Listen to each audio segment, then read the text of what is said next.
Guys happy new year.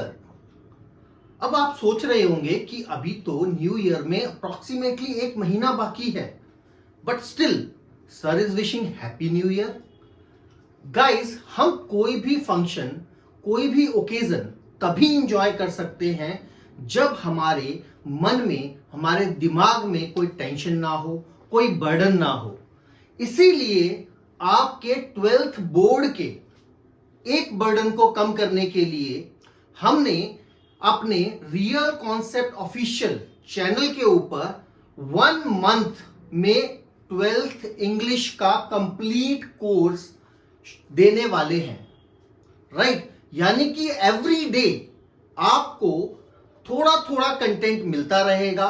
जिन बच्चों ने English में अभी तक कुछ पढ़ा नहीं है या अभी तक इंग्लिश की तरफ ध्यान नहीं दिया है, तो उस चीज के लिए गाइस 100% श्योर शॉर्ट क्वेश्चंस जो कराया जाएगा, उसके अलावा आपके एग्जाम में कुछ आएगा ही नहीं।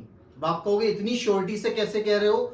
Guys it has been around 20 years, मुझे लगभग 20 साल हो चुके हैं। अभी तक जितना कराया है पेपर में लगभग उतना ही आया है, तो इसके लिए चिंता करने की जरूरत नहीं है। जो पुराने स्टूडेंट्स हैं वो इस बात को जानते हैं।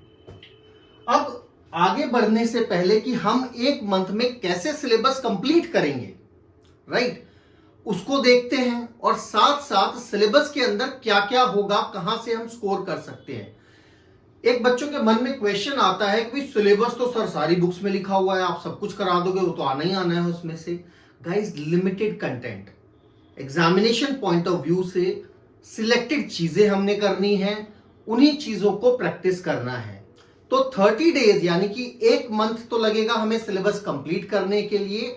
उसके बाद we will start a 15 days practice session, ताकि आप लोगों की तैयारी पक्की हो जाए। अब इसको देखते हैं। आप सभी को पता है, जिन्होंने पढ़ चुके हैं, जिन्होंने नहीं पढ़ा है, तो देखिए गाइस हमारे ब्रॉडली 4 सेक्शंस होते हैं इंग्लिश के अंदर। कितने सेक्शंस है? 4 sections. Section A, section B, section C. हाँ, अब आप कहोगे आप तो 4 बता रहे हो, यहां तो लिखे ही 3 है।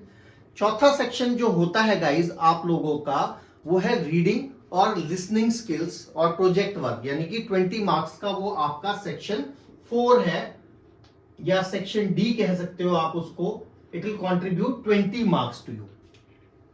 अब 1 बाय 1 चलते हैं हम क्वेश्चन के अकॉर्डिंग। आपका जो बोर्ड का एग्जाम आएगा गाइस, उसमें टोटल 13 क्वेश्चंस होंगे। मैंने क्वेश्चन फॉर्मेट में ही आपके सामने सेट किया कि कहां से हम कितने मार्क्स स्कोर करेंगे। फाइन। अब आ जाते हैं सेक्शन नंबर 1 की तरफ, दैट इज रीडिंग स्किल्स। क्या है guys? That is reading skills. इसको हम कॉम्प्रीहेंशन के नाम से भी जानते हैं, यानी कि रीडिंग कॉम्प्रीहेंशन। अब now what is comprehension? Comprehension का मतलब होता है गाइस रीड प्लस अंडरस्टैंड, कि गाइस पढ़िए और पढ़ करके समझिए, and on the basis of your understanding you have to answer the questions. कि जो आपको समझ आया है पढ़ करके, उसके बेसिस पे हमें आंसर करने होते हैं questions given to us, right. इसमें जनरली हमारे पास 2 क्वेश्चंस होते हैं। एक होता है अनसीन पैसेज सिंपल, और दूसरा होता है अनसीन पैसेज वो बट केस बेस्ड होता है। उसमें कुछ डेटा फिगर्स भी होते हैं, कोई केस दे दिया, पॉल्यूशन को लेकर के दे दिया, कोई सेंसस के ऊपर दे दिया, किसी भी चीज के ऊपर आपको एक केस स्टडी दे दी जाएगी, उसके ऊपर क्वेश्चंस होंगे गाइस आपके पास। फाइन। अनसीन पैसेज जो होता है पहला क्वेश्चन नंबर 1, वो बेसिकली 3 टाइप के दिए जाते हैं। फैक्चुअल हो सकता है, डिस्क्रिप्टिव हो सकता है, लिटरेरी, यानी कि किसी भी कंटेंट, किसी भी अच्छे राइटर की कोई कंटेंट दे दिया आपको, उसके ऊपर आपको लिखना हो। वो हम डिटेल में एक बार देखेंगे कि किस किस टाइप के पैसेज को किस तरह से अटेम्प्ट करना है। But no doubt guys, reading और अंडरस्टैंडिंग के लिए यू विल हैव आपके पास एक गुड वोकैबुलरी प्लस ग्रामर की एक अच्छी समझ होना बहुत जरूरी है।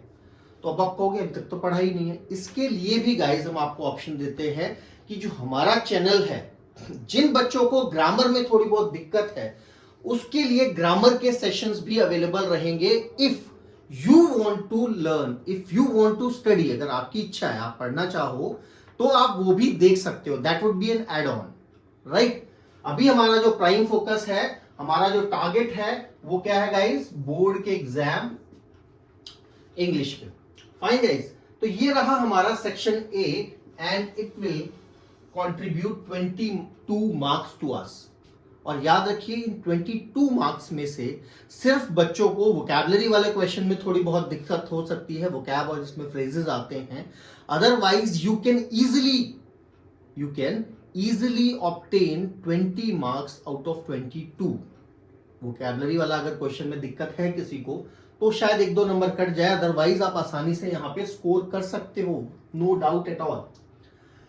गाइस सेक्शन बी की तरफ आते हैं जिसमें आपको मिलेंगे 18 मार्क्स, और 18 का मतलब है ये 18 के 18 मिलेंगे, इसमें कुछ नहीं करने वाला, क्योंकि इसके क्वेश्चंस जो हैं वो इतने रिपीटेटिव और इतने कॉमन हैं। आप सिलेक्टेड जो मैं आपको वीडियो में करा रहा हूं, आप एज इट इज क्वेश्चन करके चले जाइए, you can easily attempt the question and you will get approximately full marks, अगर कोई ग्रामेटिकल और स्पेलिंग एरर्स नहीं कर रहे हैं आप तो।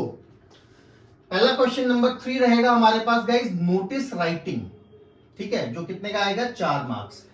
मैं इतनी श्योरिटी से इसलिए भी कह रहा हूं क्योंकि आपके पास एक एडवांटेज रहती है इंग्लिश के पेपर के अंदर कि आपको सभी क्वेश्चंस में लगभग, रीडिंग के छोड़ दिए जाएं तो आपको क्या रहता है, लगभग सब में ऑप्शन मिलता है, either you can do a part और B part, got it.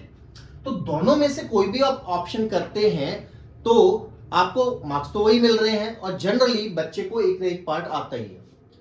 Second है गाइस इन्विटेशन एंड रिप्लाईज, बहुत सिलेक्टेड से क्वेश्चंस हैं, सिलेक्टेड टाइप के इन्विटेशंस आते हैं, सिचुएशन वैकेंट है, वांटेड है, सेल, परचेज, टू लेट, इन चीजों के ऊपर क्वेश्चंस जनरली पूछे जाते हैं, हमने सिर्फ उतने ही प्रैक्टिस करने हैं। वैसे इसकी कैटेगरी बहुत बड़ी है, ठीक है, लॉस्ट एंड फाउंड भी है हमारे पास, ठीक है, मैट्रिमोनियल भी है, मैट्रिमोनियल यूजुअली मैंने देखा नहीं जनरली आता हो।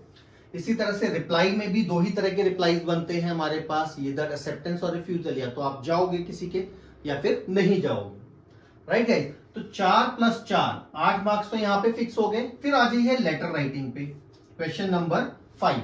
लेटर राइटिंग में क्या है हमारे पास, एप्लीकेशन फॉर द जॉब, ठीक है, फिक्स क्वेश्चन है, एज इट इज जो कराया जा रहा है वही याद कर लो, सबका आंसर वही सेम है।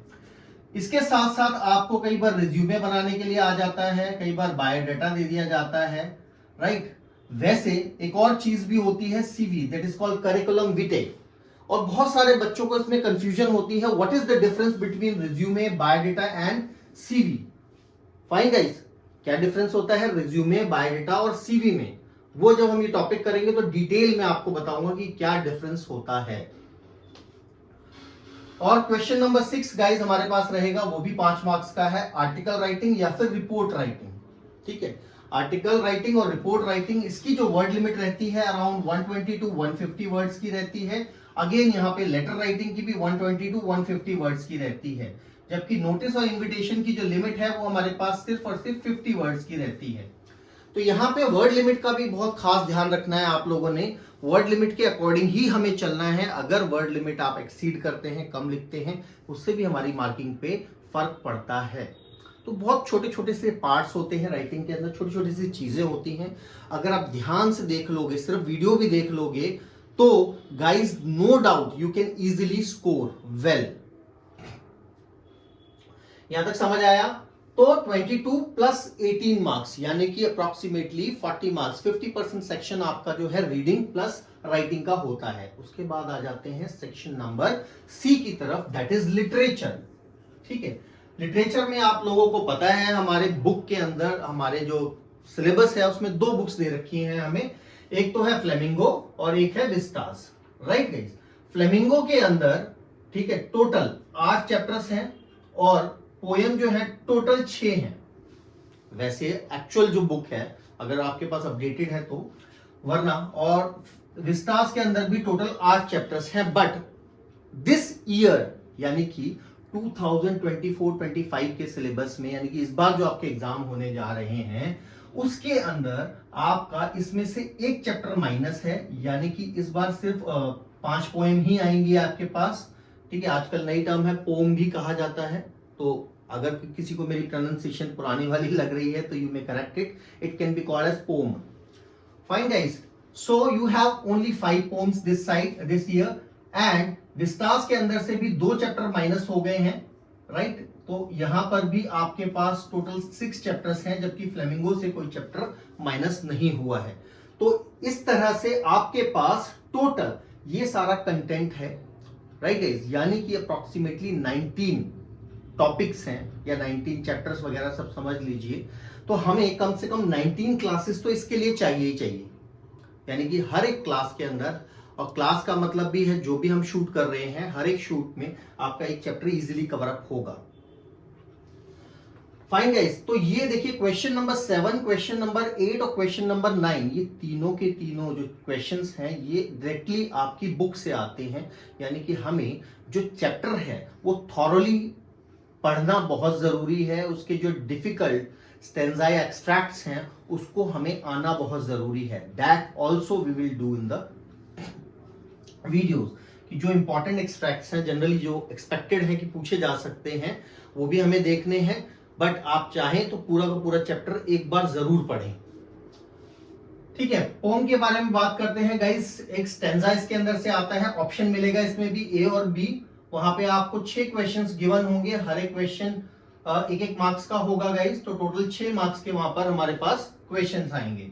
In the same way Vistas का भी एक एक्सट्रैक्ट, एक पैसेज निकाल के दे दिया जाएगा बुक से आपको, वहां पर भी 4 क्वेश्चंस होंगे 1 marks each. In the same way flamingo में भी 6 क्वेश्चंस होंगे 1 marks each. I am not taking much time क्योंकि ये चीजें आई थिंक आपको विजिबल हैं।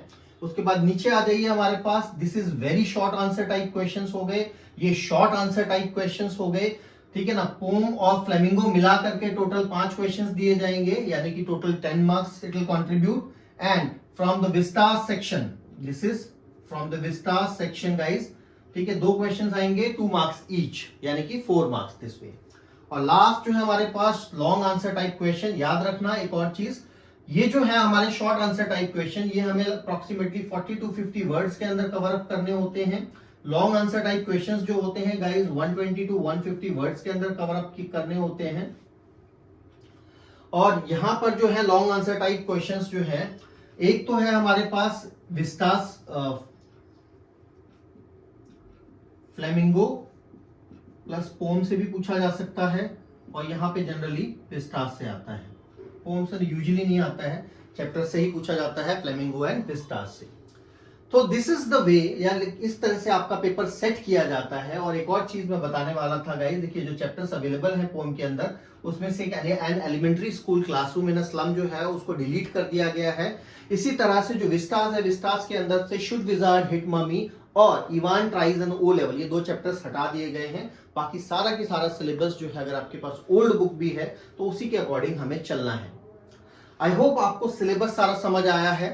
अब जो हमारा शेड्यूल है, जो हम वीडियोस आप लोगों को देने वाले हैं, that we will start from the December 1st, यानी कि अब जो दिसंबर आने वाला है, इन नेक्स्ट 3 or 4 डेज आप लोगों के पास वीडियोस कंटेंट अवेलेबल रहेगा।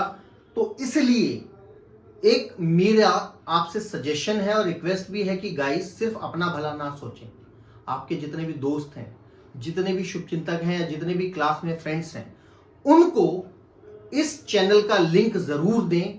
और अगर, ठीक है ना, आपको, अगर आप हर एक बच्चा कम से कम अपने 5 से 7 दोस्तों को ही शेयर कर रहा है तो सबको ये कंटेंट मिलेगा। इस चीज की मैं श्योरिटी देता हूं कि जितने भी लोग सब्सक्राइब कर रहे हैं उनमें से एक भी ऐसा नहीं होगा जो कंटेंट खराब होने की वजह से उसको अनसब्सक्राइब करना पड़े। That is for sure. अगर आपको खुद को कंटेंट खराब लगे तो कम से कम 100 लोगों को आप बोलना कि आप अनसब्सक्राइब कर दो। Right guys, with this note, let me end the introductory session here. That's all from my side. See you in the next video. Till then, Jai Hind. Bye-bye.